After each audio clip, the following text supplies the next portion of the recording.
BJP के अंदर जो मोदी शाह वाला गुट है उसकी स्थिति बड़ी विचित्र हो चली है।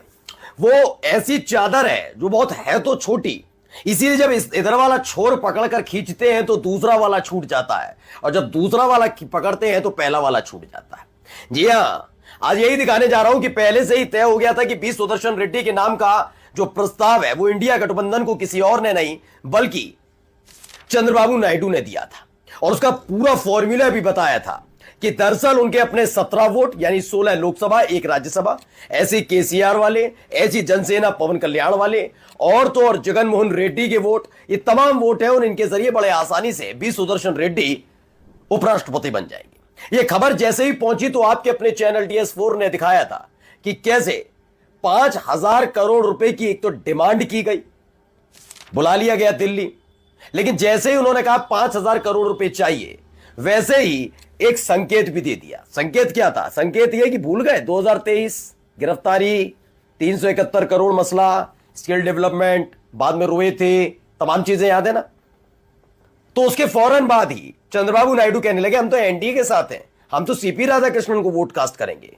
लगने लगा कि अब पूरा मामला वैसे ही हो गया जैसा दिख रहा था, यानी पूर्ण बहुमत जीतने जा रहे हैं सीपी राधाकृष्णन। लेकिन यही हो गया खेल, एक बैठक हो गई है। जी हां, इस वक्त की बड़ी खबर, एक बड़ी बैठक जिसके बारे में पहले से ही मोदी शाह बहुत आशंकित थे कि कहीं यह ना हो जाए, क्योंकि ऐसी एक बैठक पहले भी हुई और उसके बाद जो कॉन्स्टिट्यूशनल क्लब का चुनाव हुआ उसमें आशीर्वाद मिलने के बावजूद भी मोदी शाह की कैंडिडेट। अस्सलाम वालेकुम वरहमतुल्लाहि वबरकातुहू। वज़दान मिल्लत इस्लामिया, आप तमाम उम्मती को प्रोफेसर की तरफ से सलाम मर्द है।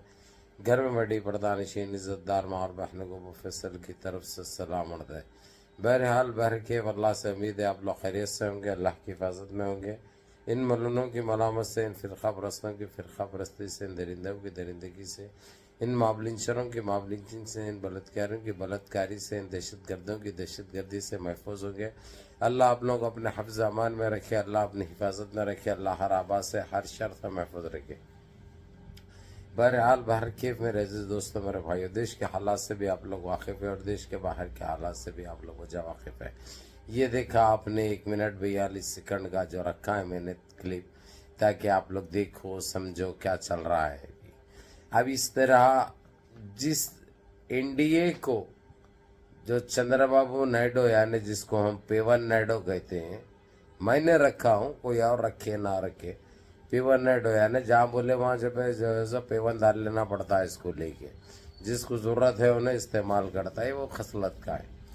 तो बीज ने जब इधर इंडिया अलायंस को एक चीज़ बोलकर भटकाया कि वाइस प्रेसिडेंट के लिए तुम लोग ये नाम सामने लेके आओ, जो पहले एक सुप्रीम कोर्ट के जज भी, चीफ जस्टिस भी रह चुके, काबिल बंदा है और अपने देश के लिए बहुत कुछ किया है, देश के हक के लिए बहुत, देशवासियों के लिए बहुत कुछ किए हैं, एक काबिल बंदा है। ये उकसा कर किसी तरीके से नाम सामने कर दिया और ये भरोसा दिया अंदरूनी तौर से कि मैं और YSR हो या पासवान हो, ये सारे वोट रेड्डी साहब को ही पड़ेंगे आंध्रा के वाइस प्रेसिडेंट के लिए। अब उसके बाद दिल्ली बुलाया गया, दिल्ली नहीं गया। इसके बाद कल दिल्ली गया, जाके जो है एक मांग रख दिया, सीधे सीधे 5,000 करोड़ में सौदा किया कि मैं ठीक है एनडीए का साथ दूंगा, मेरे को 5,000 करोड़ चाहिए डेवलप करने के लिए आंध्रा। अब आंध्रा की आवाम को जैसा ये बात की फनप लगी, फनप लगते ही जो है सो वहाँ पे आंध्रा में ऐसे खतरनाक मुजाहरे देखने को मिले। अब इसके पास रातों रात थर्राने के अलावा, कांपने के अलावा कोई रास्ता नजर नहीं आया। और वहाँ की पब्लिक ये बोल दी है कि तू 5,000 नहीं 50,000 करोड़ भी अगर चलिया तो रे कमबख्त, हमसे अफजल नहीं है, ना हमारी आवाम से अफजल है, ना हमारी ज़ात से अफजल। ये चीज़ जैसे ही कह दिया उसने, कहते ही जो है सो इसके पास अब ऐसा फुटबॉल बने हुआ है, उन्हें इधर से शॉट मारे तो उधर गोल हो रहा, उधर से मारे तो इधर गोल हो रहा, ये हालत हो गई भी है। यानी इतना परेशान हो चुका है उन्हें। और खुले तौर पे ये भी कह दिए ये लोग इंडिया वाले कि वो चीज़ याद कर जो हम तेरे को 2023 में उठा के जिस तरीके से उठाए थे, जेल को भेजे थे, वो सारी चीजें भी याद कर हम फिर वही कर सकते हैं। ये जो डराया गया जिस अंदाज में, इससे जो है सो ये पेवर नायडू को गुस्सा आ गया। फिर एक मर्तबा ढोकले की चाल चलते हुए उसने गिरगुट के वैसा रंग बदल दिया। अब कह दिया है कि जैसे मैं इंडिया अलायंस के साथ हूँ वैसा, और लोगों को आजमाने के लिए मैंने वो बात सामने रखी थी। इन्हें किसको क्या बोलता, आखिर इसकी बात कौन सी सही रहेगी, आखिर ये खेलता इंसानों के दिलों से क्यों है। ये अभी तक जो है सो इंडिया अलायंस और इंडिया को सौदा कर रहा था, अब जो है सो उठा के पूरे आंध्र प्रदेश का सौदा कर दिया। जो वहां की पब्लिक को ये चीज बिल्कुल बर्दाश्त नहीं हुई, और इसके ये हाल हो चुका है आंध्र प्रदेश में, आना भी मुश्किल हो चुका है।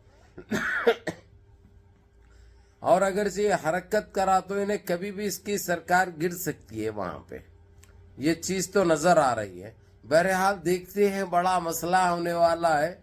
मुनज़्ज़म रहिए, मुत्तहिद रहिए, अपनी सफ़ों में इत्तेहाद बरकरार रखिए, नमाजों की पाबंदी करिए, और इस डोगले की चाल का इंतजार कीजिए अब कौन से पड़ले में बैठता है जाके। बहरहाल मुनज़्ज़म रहिए, नमाजों की पाबंदी करिए। अस्सलाम वालेकुम।